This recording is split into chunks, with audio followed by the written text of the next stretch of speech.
Hello, welcome to Virgo Philippines. So, ito yung reading natin for Virgo, Sun, Moon, Rising, Venus, and Jupiter Virgos. Take only what resonates, guys.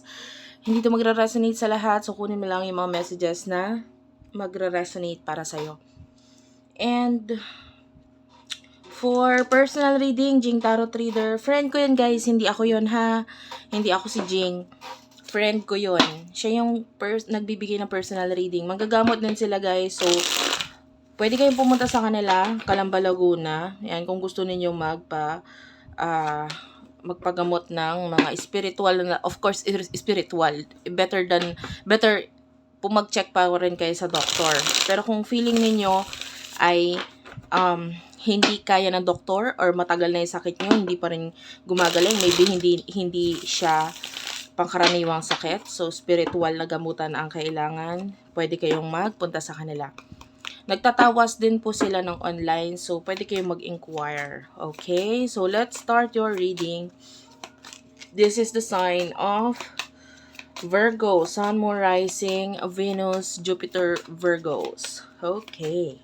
Messages for Virgos, please. Messages for Virgos.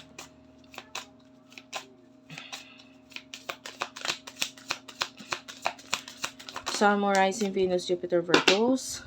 Okay, check mo yung natal chart mo. You discover the Devil and the Fool. Yan. Dalawang major arcanas yan, guys. Wait lang. Dalawang major arcanas. The way I see this, ayan, especially with the Nine of Wands, part of you, may mga ginagawa ka ngayon na you feel like mali yata tong ginagawa ko. Parang may ganon. Maybe this is something na bago or mga bagong paniniwala, bagong ginagawa, mga bago, maybe may kinalaman sa career or personal or spiritual. Pero parang nagigilty ka, parang feeling mo mali. Parang feeling mo hindi maganda tong ginagawa mo. Feeling mo against siya sa religion or sa paniniwala ninyo. Okay? Yung iba sa inyo, pwedeng may kinalaman dito sa tarot reading.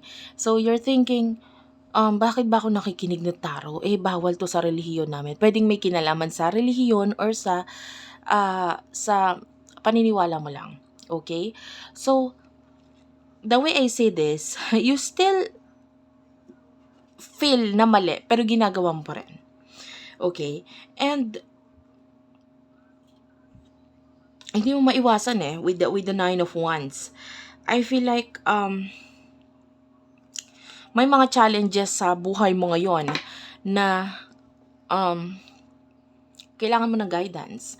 And yung iba sa inyo, meron ka mga kinakatakutan. For some of you, meron ka mga anxiety, stress, and this is your way para mawala itong mga bagay na ito. 'Di ba? Yung parang, stress ako, nahihirapan na naman akong huminga, ganito, ganyan. And then, gagawin mo itong bagay na ito, makikinig ka ng mga tarot reading para makawala ka dun sa stress mo na yon. So, some of you, ganun yung situation, ano. And tell me about this, please. Spirit guides, angel guides. You do have here the Seven of Swords.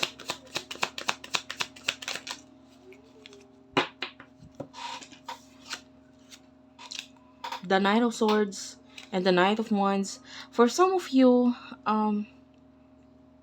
there is this challenge sa'yo na parang pinupush sa'yo. I'm seeing some of you, may mga tao sa buhay mo, or kung hindi man tao, maybe career related na bagay, na, or maybe someone is being bossy or manipulating you. Maybe there's a person na gawin mo to, gawin mo yan, and pinagmamadali ka nila, pinagmamabilis ka nila.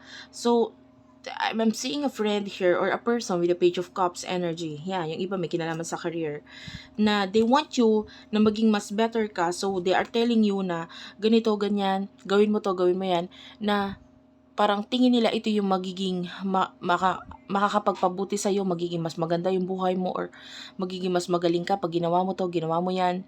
But you don't like this. The way I see this with the Seven of Swords, ayaw mo to, pero pinupush ka nila. And I'm feeling so tired dun sa energy na yon. That's why you're feeling anxious about it. So, kaya ka nagkakaroon ng anxiety, kaya ka nai-stress. Kasi, Especially kung hindi ka naman dati gano'n, hindi ka naman dati, inuobliga, hindi ka pa naman nakakaranas ng ganito na may nagmamanipula sa buhay mo, nagpa-manipulate sa'yo. This person wants to help you, no? Ang thinking nila, tinutulungan ka nila by telling you na gawin mo yung mga dapat mong gawin, ganito, ganyan. But what you want is partnership. You don't want a boss. You don't want someone to tell you what to do. You want someone na papartneran ka, natutulungan ka, na pareho kayo na ganito, ganyan. But you're not feeling this. You're not feeling this at all. No, hindi mo nararamdaman na gusto mo to, na gusto mo na ikaw ay dinidiktahan. Because for some of you, you are born like a rebellious person. So pwedeng noon pa man nasa dugo mo na, or nasa maybe lalo na yung mga teenager diyan, no, nakaranas magrebelde, nakaranas na ng lumayo, umiwas, ganito, ganyan. Kasi hindi mo gusto yung dinidiktahan ka. Ayaw mo ng oo, may growth diyan. Sige, magiging mas maayos ang buhay mo, 'di ba?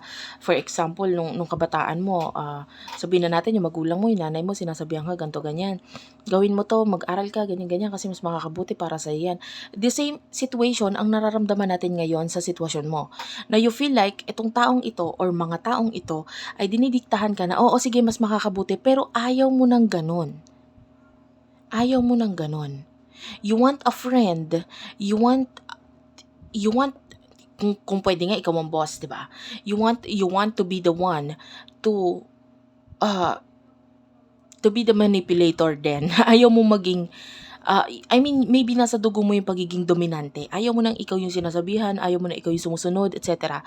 Hindi ikaw yun ganon. So, whatever you are doing right now, it's causing you a lot of stress, a lot of anxiety. Okay? So,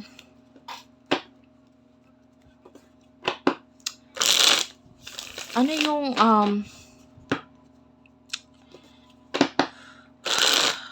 dapat gawin? Like, what is the advice sa mga Virgo na nakakaranas ng ganito? Take only what resonates, guys. Kung hindi ka nakaka-relate, hindi ka nakaka-resonate, huwag mong kuhanin, huwag mong pilitin ang sarili mo na kuhanin yung mga messages dito. You do have the Three of Pentacles, Four of Pentacles, Seven of Pentacles, and the Ten of Wands, King of Pentacles at the bottom of the deck. Okay. Eto. Wait lang, guys. Inayos ko yung upo ko. Pasensya na, medyo maingay talaga yung aking upuan. Ngayon, the way I see this, hindi ko kasi nakikita na ang magbibigay ng stability sa'yo is that. No? Hindi. No?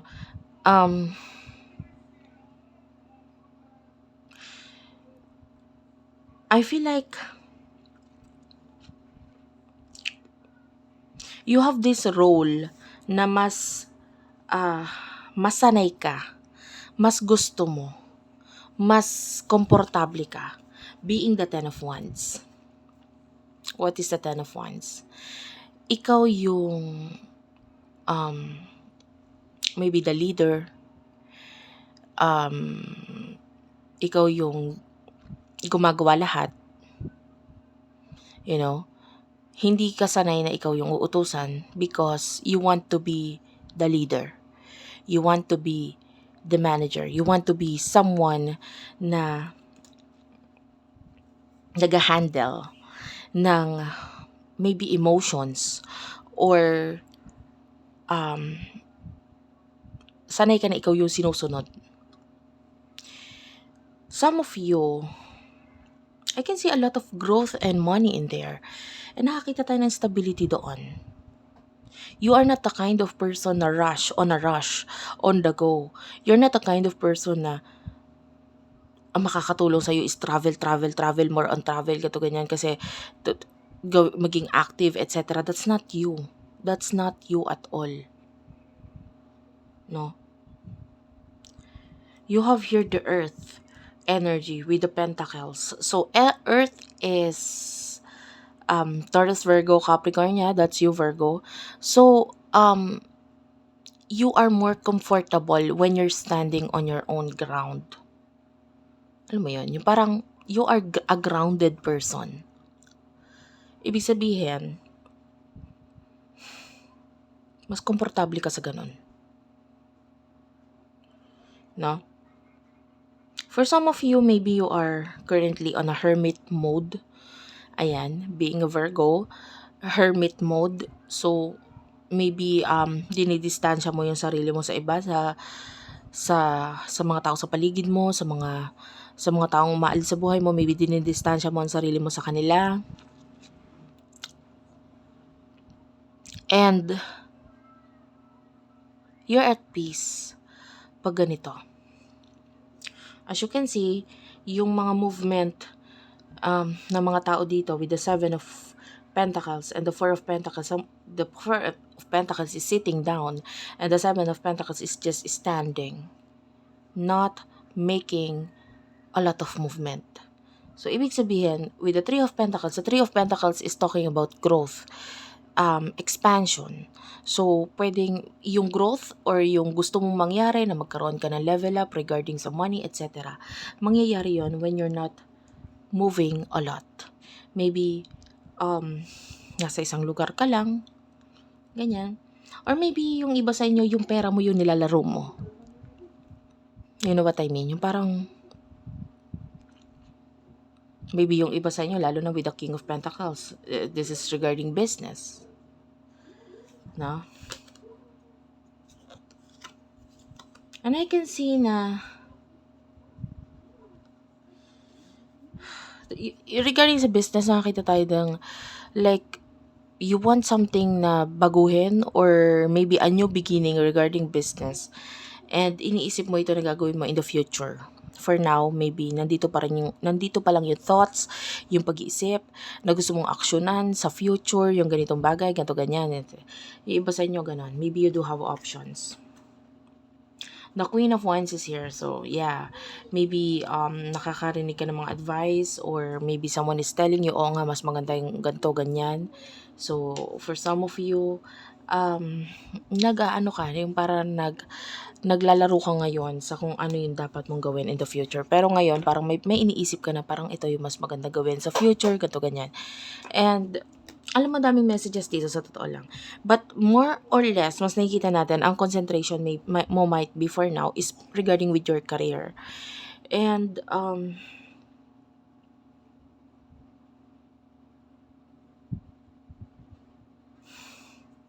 tell me about the devil, please.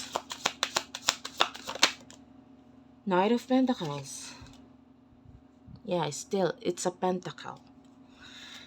So, the Knight of the Devil might be a person na nagbibigay ng offer sa'yo or might be a person, yeah, pwedeng may career related ito. And then, ang energy is parang gusto niyang maging katulad kanya. 'Di ba? Like creating a clone. Nakikita niya sa'yo yung kaugalian, yung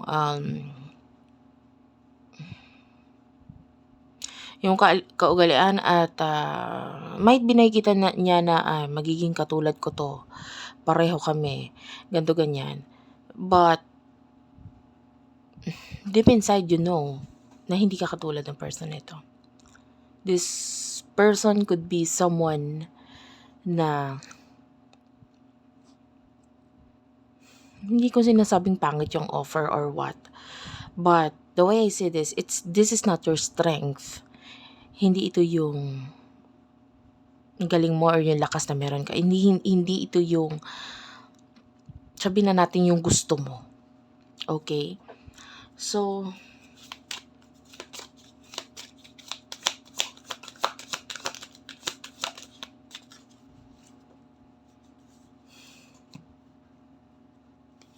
Ten of Cups is here. 8 of Wands.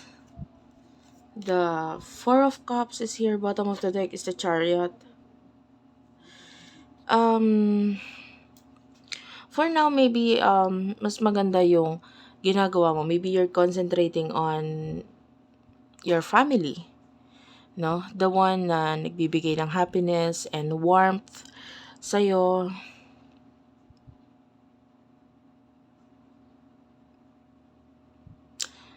Nakikita natin na, yun nga, may mga bagong offers at may mga bagong dumadating, but you are already comfortable sa kung ano yung mga meron ka. So, for now, parang nasa isip ko ngayon is not to take this. Ayoko nang tanggapin ito because parang komportable naman ako kung sa kung ano yung meron ako ngayon. And maybe it's a new offer, but you're seeing na may space pa kasi eh. Pwede pa eh. Pwede ko sanang tanggapin. Kasi may space pa. Maybe you have more time. Or pwede ko pa tong idagdag sa aking schedule. Maybe for some of you ganun, no? Maybe pwede ko naman tanggapin kasi wala namang mawawala. Hindi naman mawawala tong ganito ganyan. How about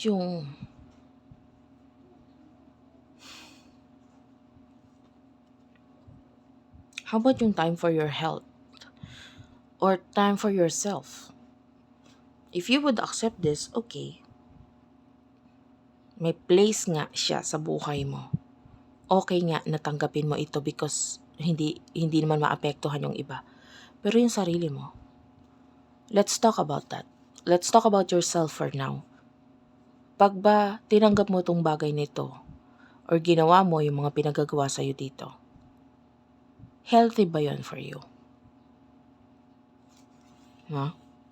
Okay, you're gaining a lot of knowledge, skills, etc.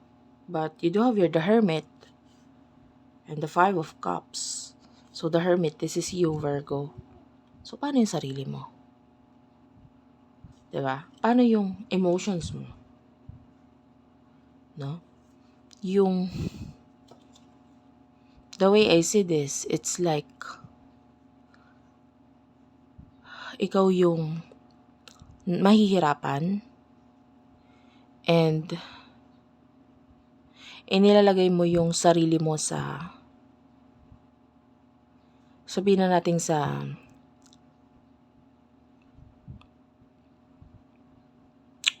ano tawag dito? Hindi ko alam kung paano sasabihin ng maayos eh. Pero, sige, hindi ko na sasabihin ng maayos. Sasabihin ko na yung totoo. And, mag-ready ka sa maririnig mo, okay? Nakakita kasi ako dito ng panganib pagdating sa health mo, no? So, especially kung nakakaranas ka nga ng mga stressful energy, anxiety, depression, etc. Hindi maganda para sa'yo. Okay? Kasi, oo nga, as you can see, this is you sitting down, this is you thinking na, okay, imagine the cups here is yung mga cups na meron ka na ngayon.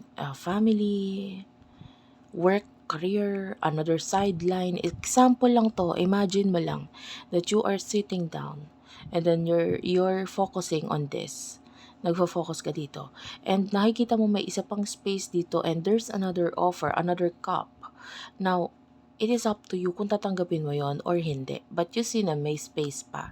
But if you fill this space, halimbawa, tinanggap mo, kinuha mo yung cup, inilagay mo dito,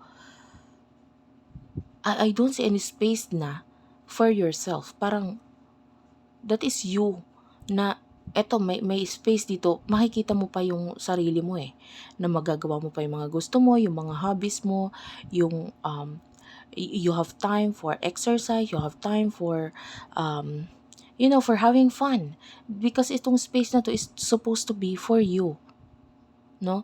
Pero kung lalagyan mo ng isa pang cup, wala ka ng time ngayon sa sarili mo. So what will happen? Madidrain ka. 'Di ba? Madidrain ka. And the Chariot is here.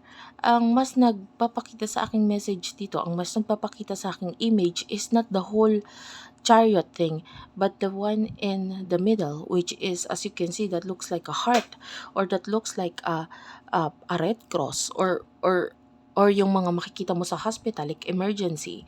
So that is pertaining or talking to me like may kinalaman ito sa health mo.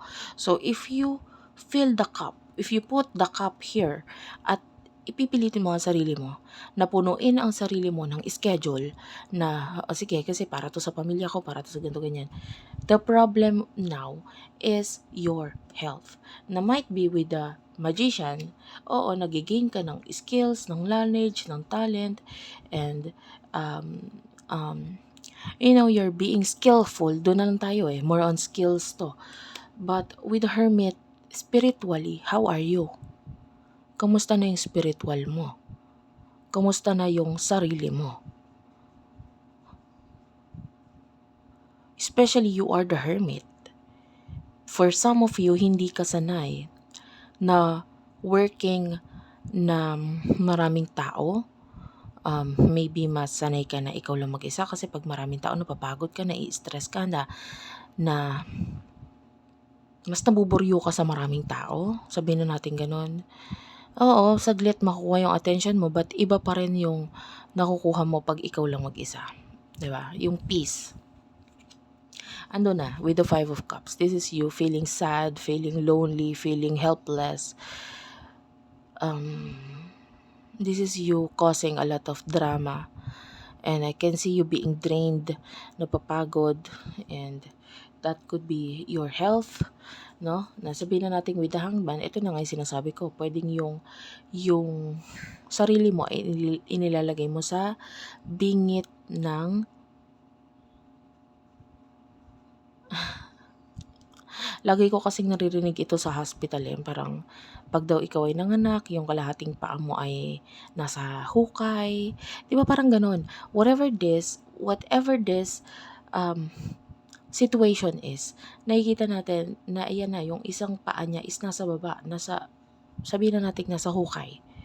No, medyo magkokos ito ng malaking pagbabago, especially the Wheel of Fortune is your malaking pagbabago sa pamumuhay mo. And you will be this person with the 8 of Pentacles who is working so hard. Okay, you're earning a lot of money, okay, but the moon is here, you're not feeling good, you're not feeling okay.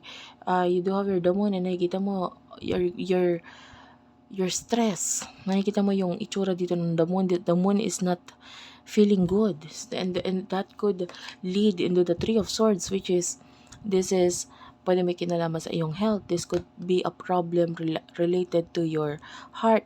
This could be stress, and ayaw mo nun. And the judgment is here. This is like a wake-up call.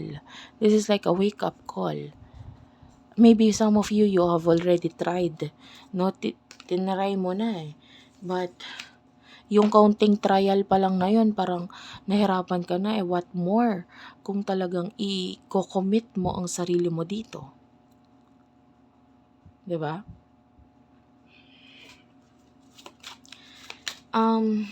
Anyway, pagdating sa love, any messages pagdating sa love for the sign of Virgo, please? I really feel so tired, guys. Nakukuha ko yung energy mo. It's really tiring. Ayoko makuha yung energy mo ngayon. Actually,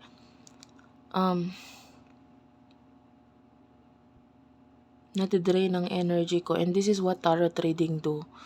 No? Kapalit ng pagbibigay namin ng pagta-tarot reading is, of course, pag kinonect namin yung sarili namin sa inyo, kung ano yung nararamdaman nyo, kung nararamdaman nyo nasasaktan kayo, kung nararamdaman ninyo nahihirapan kayo, nararamdaman din namin yun. And what I feel right now is very tiring. Nauubos ang energy ko, sa totoo lang. And after this, I will be doing a lot of meditation and cleansing kasi sobrang pagod ako. Nakuha ko yung energy mo. I'm really sorry kung medyo nag-change ako ng tone ng voice kasi pagod ako. Yun yung naramdaman ko sa'yo. I'm really sorry. So anyway, 2 of Wands is here. Meron ka na namang plano. Um, pagdating sa love, I don't know, you are not focusing on love eh. May mga plano ka. Maybe for some of you with the Six of Swords, move on ka na from something, from spiritual connection or what with the Hierophant. Move on ka na. But you have plans. And tell me more about love, please, for the sign of Virgo. Actually, I always start my reading sa Virgo, kaya yung iba nagtataka bakit puro Virgo, Virgo, Virgo. Kasi like what I've told you, nakukuha ko yung energy once na umupo ako, once na nag-reading ako. So, papagod ako ng papagod, alam niyo yun. Pero this is, like ito yung first time ko mag-reading. Na nag-reading ako pero parang naka 50 readings na ako ngayong araw. Ganon kapagod. Sobrang nakakapagod, no? And that's your energy. That's your energy. So, the Nine of Cups and the Eight of Cups is here. Cancer, Scorpio, Pisces energy. For some of you, you do have a lot of options. So, pagdating sa person mo, maybe naka-move on ka na kasi meron ka naman na ibang options ngayon eh. And you're okay. Nahihingal talaga ako, guys eh. Wait lang. It's really tiring. Hindi ko alam kung bakit mo nakakaya yan. Ang ginagawa mo ngayon, napapagod ako sa'yo. Bigyan mo lang ako ng time. Ayan, anyway.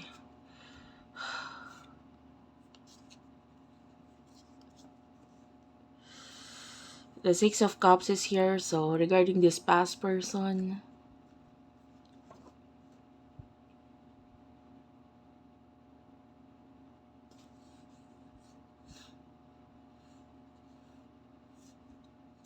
I feel like gusto niyang mag-invest or gusto niyang ibigay lahat sa'yo. Pero wala siyang maibigay ngayon eh. Pwedeng gusto niya magbigay, mag-invest or tumulong sa'yo. Pero wala siyang maibigay, wala siyang maitulong eh. Parang ganun.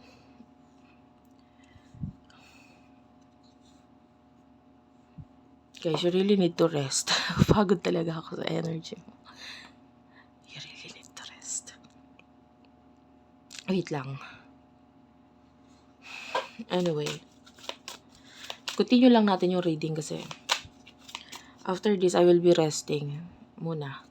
Napagod talaga ako. Tell me more. This person, nakakita tayo ng person na makikipag-communicate sa'yo, and this is a past person.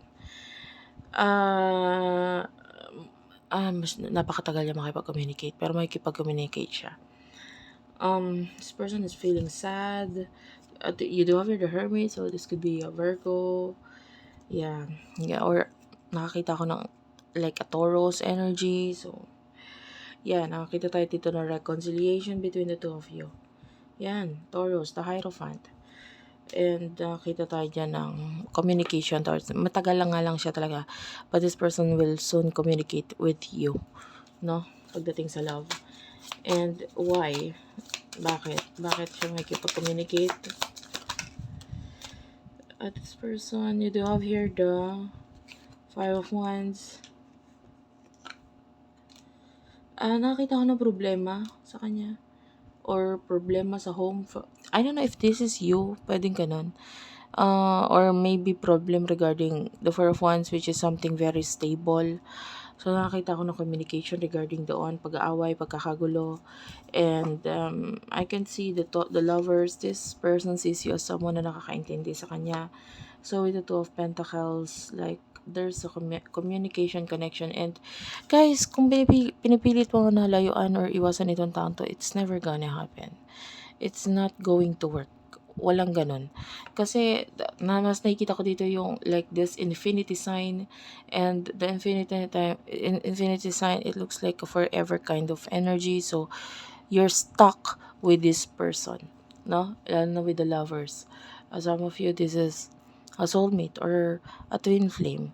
So, you're both stuck with each other. Wala tayong magagawa. Wala ka ng ibang choice kundi maging stuck dito sa taon to. So, you will be communicating with this person. And masyado nga lang siya mabagal bago makipag-communicate. And I don't know why. What's stopping this person. But, nakikita natin, ang kalaban niya kasi sarili niya. Maybe pinipigilan niya yung sarili niya makipag-communicate at times, no? And,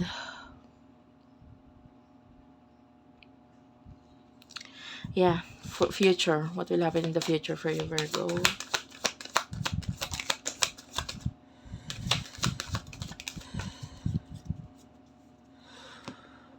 The King of Pentacles is here, the Three of Swords, the Moon, Eight of Pentacles, and the Nine of Wands.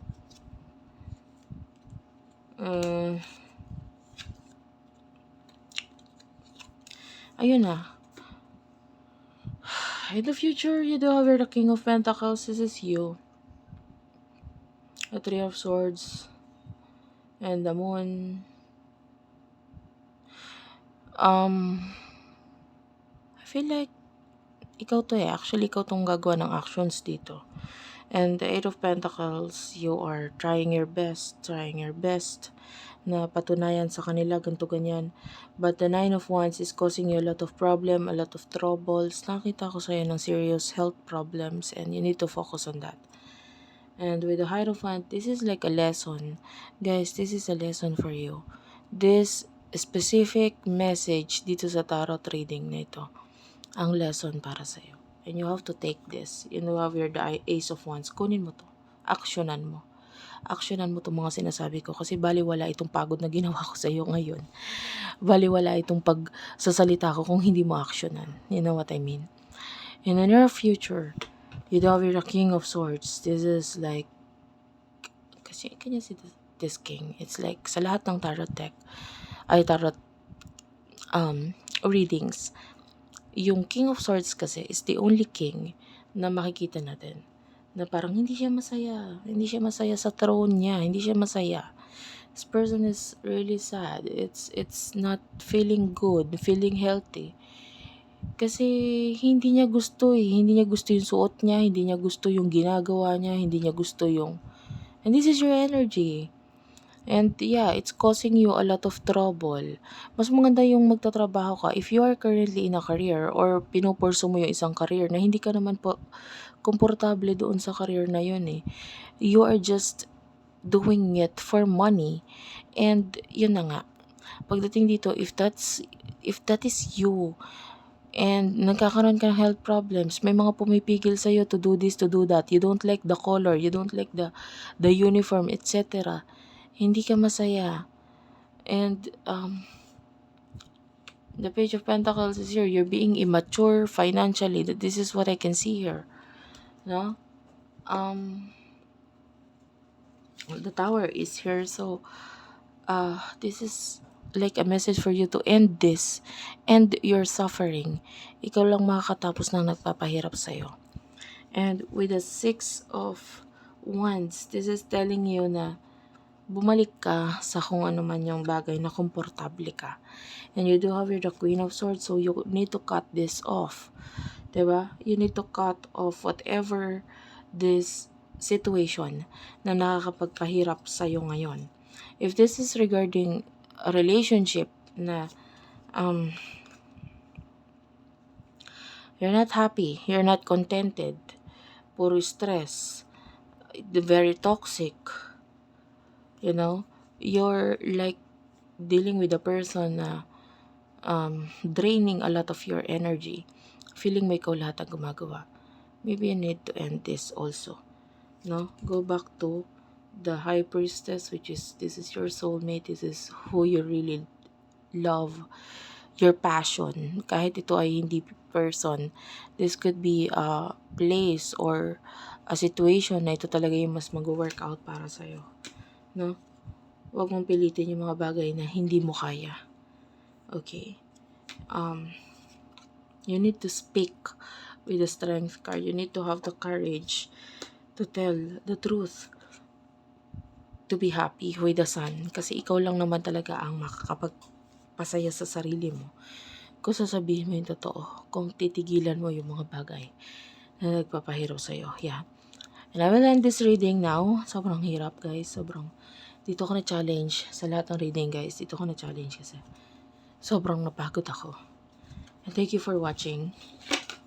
Ayan, as I've told you before, this is my first reading for this day.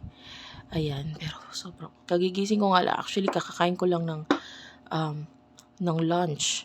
And kagigising ko lang halos, pero I feel so tired. Thank you for watching, guys. I love you all and bye-bye. Sana mag-comment ka sa baba, ha? Sobrang ma-appreciate ko yan. And yun lamang po.